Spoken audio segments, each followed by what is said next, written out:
Hello everyone, welcome to my channel. So today we are going to start our new session, class 11th accountancy.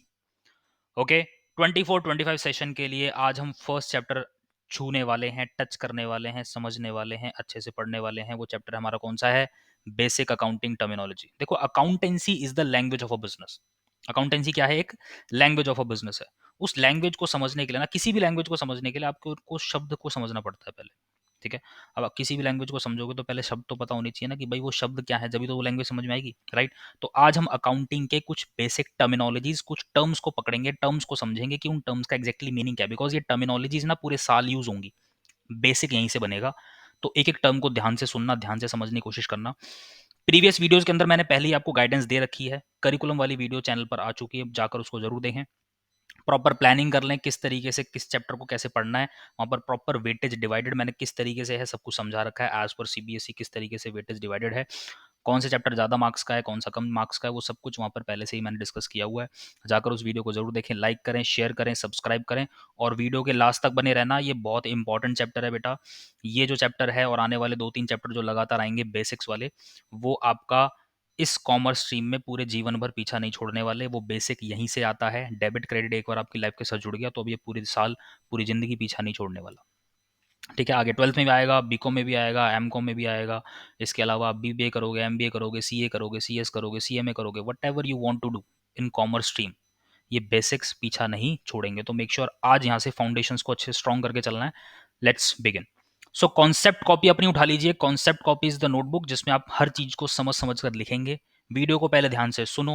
जो मैं concept समझा रहा हूँ, एक एक एंटिटी, एक एक वर्ड, एक एक यून, एक एक टर्मिनोलॉजी को जो मैं समझा रहा हूँ, मेक श्योर ध्यान से सुनेंगे और ध्यान से सुनते सुनते सुनते सुनते उसको पॉज कर करके नोट डाउन भी करते चलेंगे। Let's begin. So entity, entity word का क्या मतलब है? सर एंटिटी का मतलब होता है कोई भी इकोनॉमिक यूनिट। कोई भी इकोनॉमिक यूनिट मतलब क्या? देखो, कोई भी बिजनेस जो आपके आजू बाजू हो रहे हैं, ठीक है। आपके घर के आसपास बहुत सारे बिजनेस होंगे, आपके मार्केट में जब आप थोड़ा सा बाहर निकलते हो, बहुत सारे के बिजनेस, बहुत सारे के बिजनेस ऐसे होते हैं जो इकोनॉमिक ट्रांजेक्शन को, इकोनॉमिक ट्रांजेक्शन मतलब क्या? हर वो ऑर्गेनाइजेशन, हर वो धंधा जो कि क्या कर रहा है, पैसों में डील कर रहा है। ठीक है।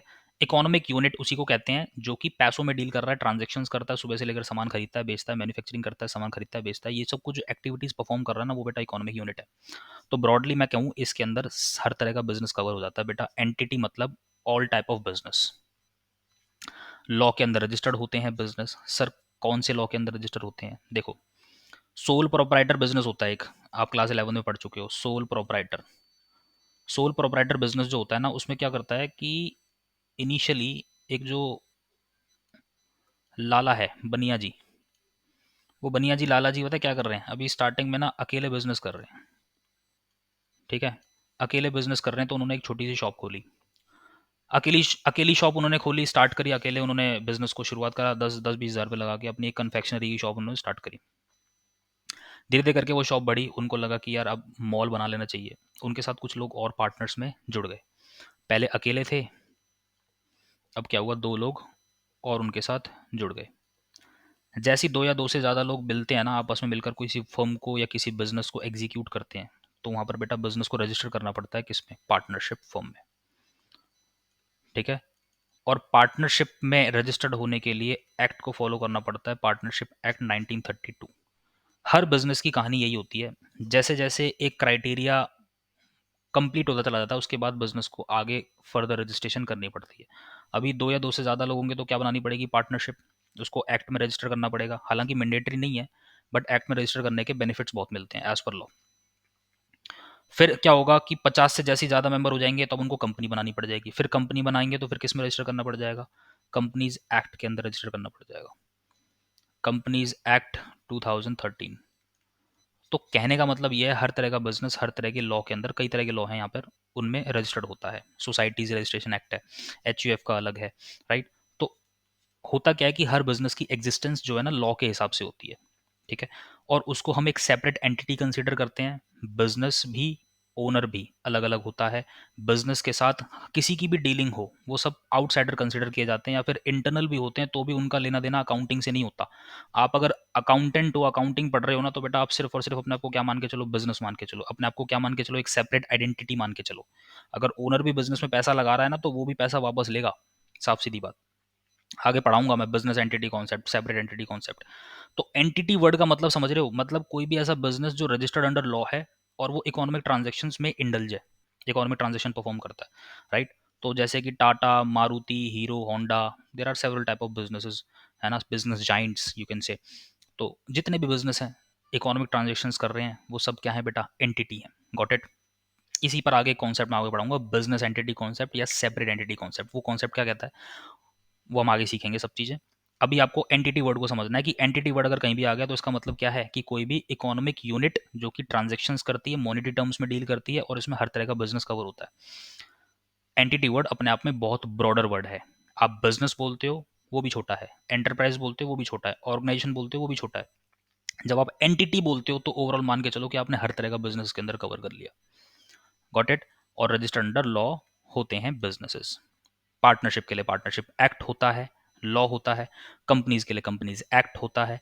There are other several type of acts for other businesses. समझ में आई बात? बिजनेस एंटिटी, एंटिटी क्लियर है? ओके। प्रैक्टिस नोटबुक के लिए मैं बता दूं बेटा, मैं जब आपको क्वेश्चन बोलूंगा कि बेटा इस तरह के क्वेश्चन प्रैक्टिस करने हैं तो वो क्वेश्चंस आपको आप आराम से प्रैक्टिस करने की जरूरत है। आराम से जाओ, पहले चीज़ों को समझो, नोट डाउन करो, वीडियो को पॉज करो। नोट डाउन करना बहुत जरूरी है। और ये मैं चित्रकारी कर रहा हूँ ना बेटा, ये भी नोट डाउन करनी बहुत जरूरी है, क्योंकि ये ना बाद में हेल्प करती है, आपको चीज़ें समझ में आती है क्लास में पढ़ा गया क्या था हमने। तो अपने हाथों से इन चीज़ों को बना लो, क्योंकि चीज़ें ना हाथों से लिखी हुई बड़ी जल्दी याद रहती हैं। कॉन्सेप्ट कॉपी में ये सारा काम आपको करना है। प्रैक्टिस नो कॉपी के अंदर क्वेश्चंस आप प्रैक्टिस कर सकते हो। बुक आप कोई भी रेफर कर लो, टीएस है, डीके है, इसके अलावा मार्केट में और भी बुक्स अवेलेबल हैं। आपको जो सही लगती है आप उससे पढ़ना स्टार्ट कर दो। एनसीईआरटी से भी पढ़ सकते हो अगर आपको, आपकी चॉइस है वो, ठीक है। So the next terminology is transaction and event. Sir, what is transaction? What is event? समझो ध्यान से। ट्रांजेक्शन मतलब पता है क्या होता है? देखो ध्यान से सुनो। ट्रांजेक्शन मतलब होता है बेटा एनी एक्सचेंज और ट्रांसफर ऑफ गुड्स और सर्विसेज फॉर अ वैल्यू। कुछ भी लेन देन, गुड्स का, सर्विसेज का, फॉर अ वैल्यू। पैसों के बदले में, कंसिडरेशन के बदले में आप कुछ खरीदते हो, बेचते हो, चाहे वो सर्विस है, आप जिम जाते हो, जिम की सर्विस सब्सक्रिप्शन फीस पे करते हो, जो भी 700, 800, 1000, 2000, 8000, 10,000, 20,000, आपने सर्विस ली, उसके बदले में आपने पैसा पे किया, दिस इज ट्रांजेक्शन। आप दो मेडिसिन खरीदने गए, ट्रांजेक्शन करिए आपने, मेडिसिन परचेज करी, दुकान वाले को पैसे दिए, दिस इज ट्रांजेक्शन। तो कोई भी एक्सचेंज हो सकता है, transfer of goods and service हो सकता है, या फिर मॉनेटरी ट्रांसफर भी होता है ना, मतलब आपने किसी को पेमेंट करी। जैसे मान लो कि आपने किसी को सेल कर दी और सेल करने के बाद आपने उससे पैसा रिसीव कर लिया, आपने किसी को सामान बेचा और उससे उससे आपने पैसा रिसीव कर लिया, तो दिस इज ऑल्सो ट्रांजेक्शन। तो एक तो सामान बेचा वो भी ट्रांजेक्शन है, पैसा रिसीव करा वो भी ट्रांजेक्शन है।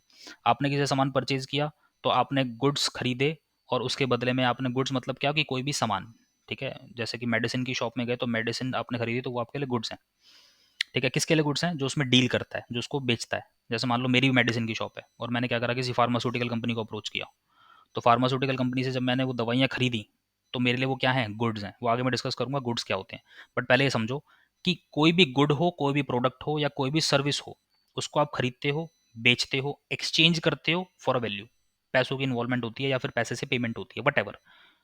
इसमें कोई भी दो पार्टीज हो सकती हैं, कोई दो एंटिटीज हो सकती है। एंटिटी मतलब आपको पता ही है, ठीक है, हर तरह की ऑर्गेनाइजेशन हो सकती है। कोई दो पार्टीज हो सकती हैं, इंडिविजुअल्स हो सकते हैं, हमारे जैसे इंसान, चलती फिरती आत्माएं, राइट।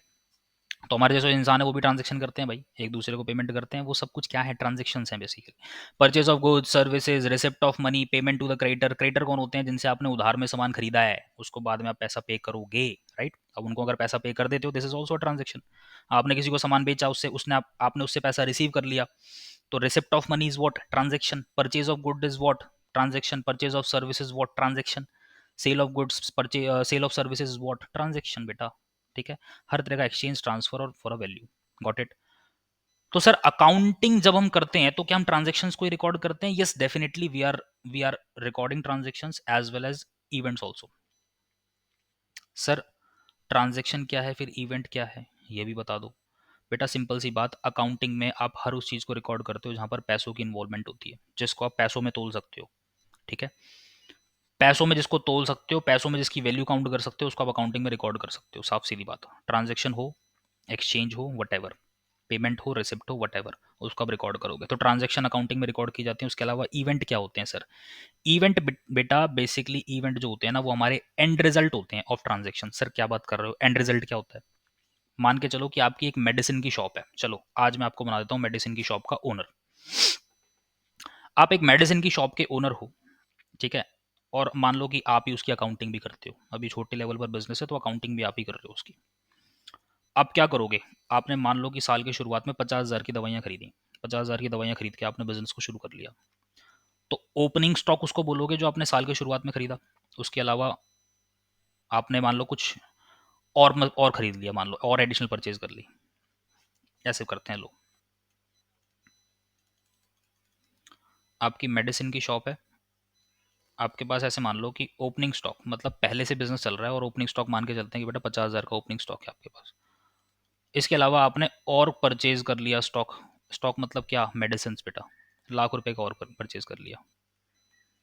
टोटल स्टॉक कितना हो गया, 1,50,000 का, 1,50,000 का हो गया। अब मान लो इसमें से आपने बेच दिया कुछ, सेल कर दी, सेल कितनी करें बताओ सर, मानते हैं 80,000 का आपने सामान बेच दिया, तो मोटा मोटा 70,000 का सामान आपके पास पड़ा हुआ है, 70,000 की मेडिसिन आपकी पड़ी हुई है। ये 70,000 की मेडिसिन, क्या आपको किसी ट्रांजेक्शन का रिजल्ट नहीं मिल रहा?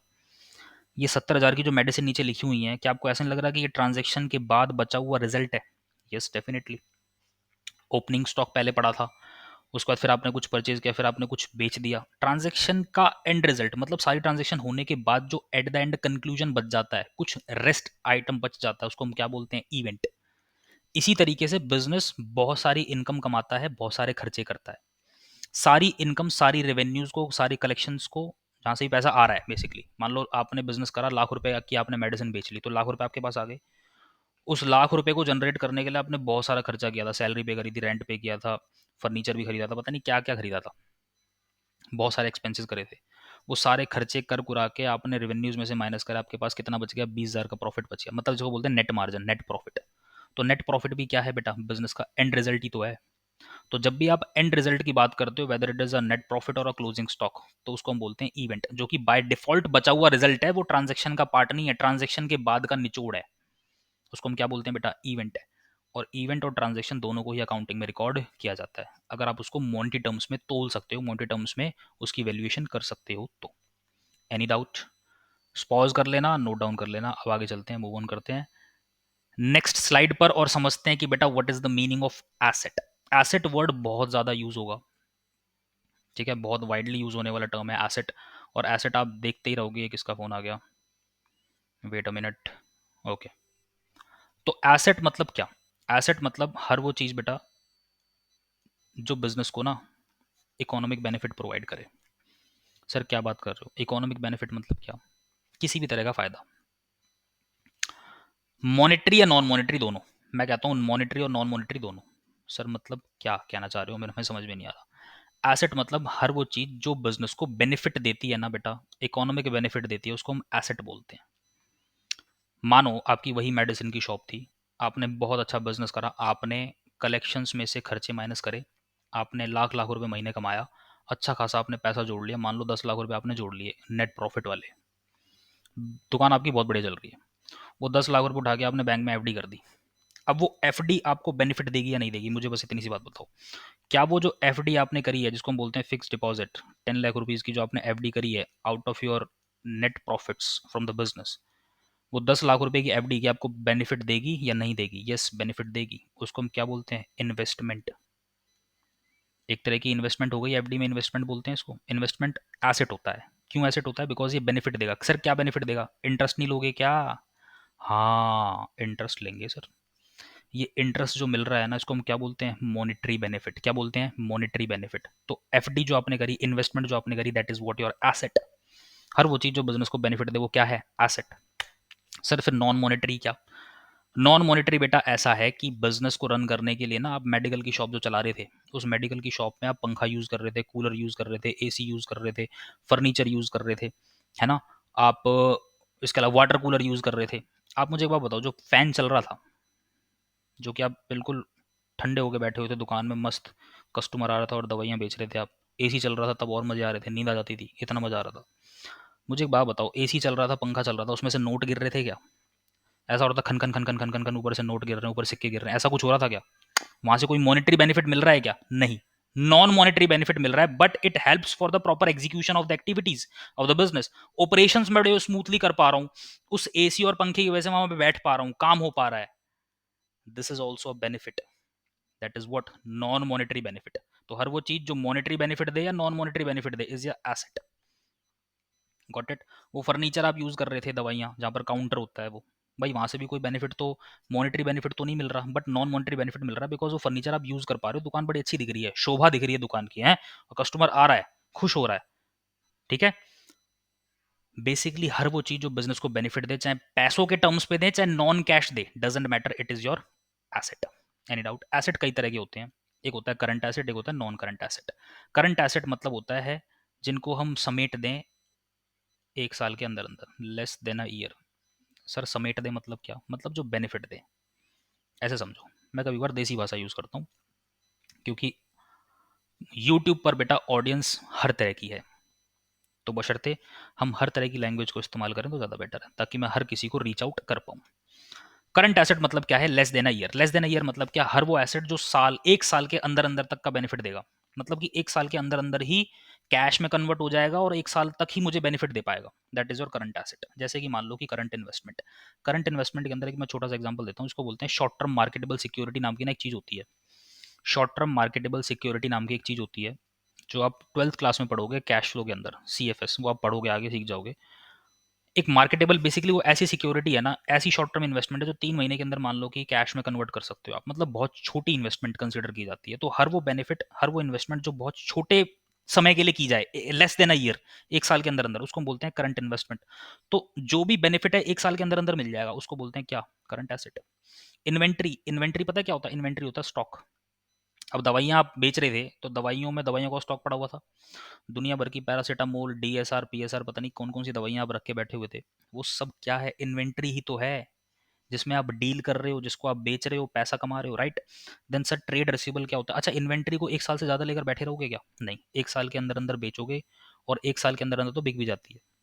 इनफैक्ट अच्छी दुकान चल रही हो तो सेम डे में ही सारा सामान निकल जाता है। ठीक है। ट्रेड रिसीवेबल क्या होता है? ट्रेड रिसीवेबल इज बेसिकली वो, ट्रेड रिसीवेबल बेसिकली क्या होता है, ध्यान से सुनना। मैंने किसी को सामान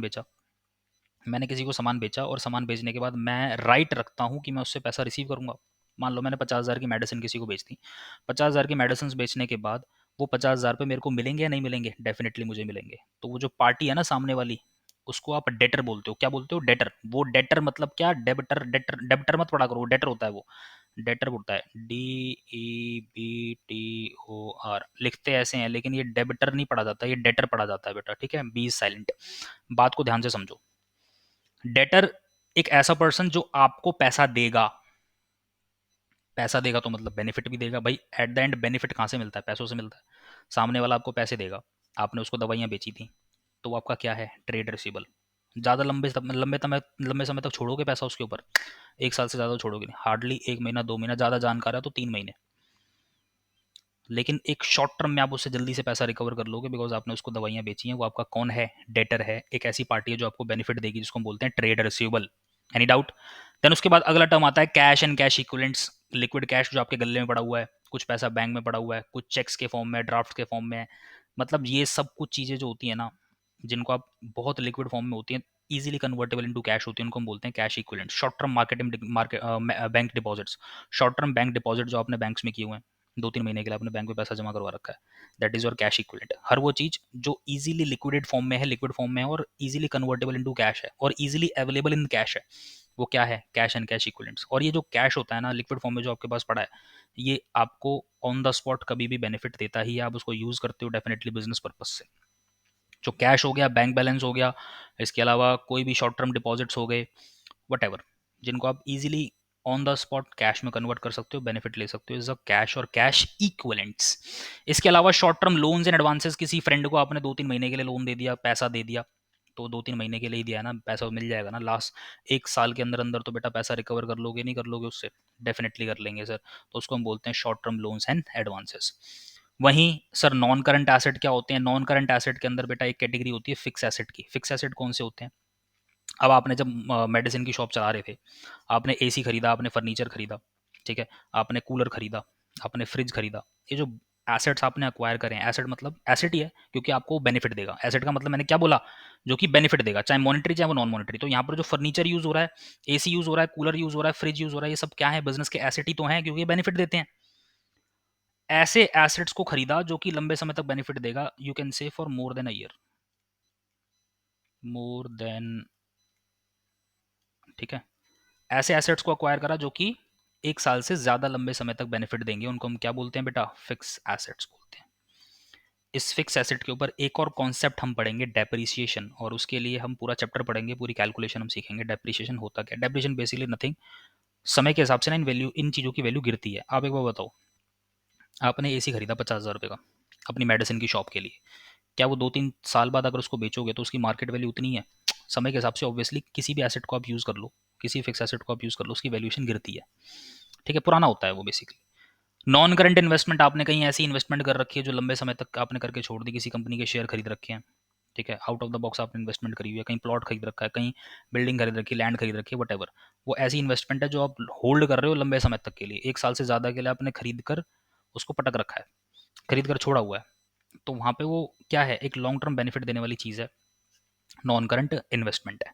डेफर्ड टैक्स एसेट, अब इस टर्म को ध्यान से सुनना बेटा, डेफर्ड टैक्स एसेट क्या होता है? Deferred tax asset is basically what, देखो आप बिजनेस कर रहे हो तो बिजनेस करने के बाद आप कुछ कमाओगे और कुछ कमाने के बाद गवर्नमेंट आपके सामने हाथ फैला के आ जाएगी, लाओ जी टैक्स, बोलेगी ना गवर्नमेंट, भाई पैसा कमा रहे हो टैक्स दो। तो टैक्स की जब बात आई, तो माना कि आपने मेडिकल की शॉप चलाई 1 साल, और 1 साल में आपने बढ़िया पैसा कमाया, और बढ़िया पैसा कमाने के बाद आपका मान के चलते हैं कि 10,000 की टैक्स की लाइबिलिटी आ रही है, आपने प्रॉपर इनकम टैक्स सीए रखा हुआ था, सीए ने पूरी कैलकुलेशन करी कितनी कितनी इनकम है, प्रॉफिट एंड लॉस अकाउंट बनाया।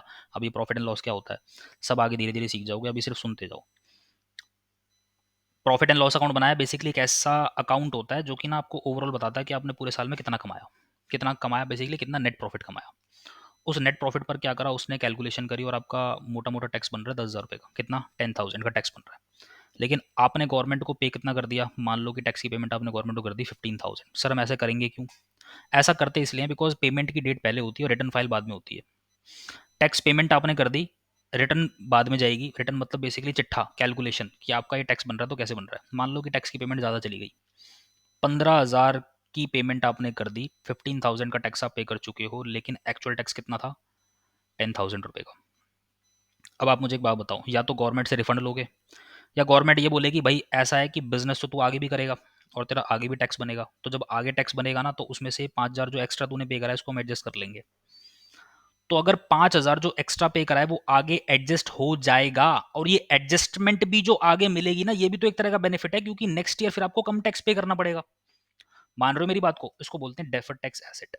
क्या बोलते हैं, डेफर्ड टैक्स एसेट, मतलब ऐसा एसेट, ऐसा एडवांस टैक्स जो आप पे करके बैठे हो, ऐसा फालतू का टैक्स आपने एक्स्ट्रा पे कर दिया गवर्नमेंट को, इनकम टैक्स डिपार्टमेंट को, जो कि अभी आपका बनता नहीं था और आपने एडिशनल पे कर दिया। अब नेक्स्ट ईयर जब टैक्स की लाइबिलिटी बनेगी तो उतना टैक्स कम पे करना पड़ेगा, उसको हम क्या बोलते हैं, डेफर्ड टैक्स एसेट। तो 5,000 रुपये आपके दिखेंगे एसेट में, क्योंकि उसका आप बेनिफिट क्लेम करोगे नेक्स्ट ईयर, उसको आप उतना पे कम, उतना लेस कम पे करोगे गवर्नमेंट को, लेस करके।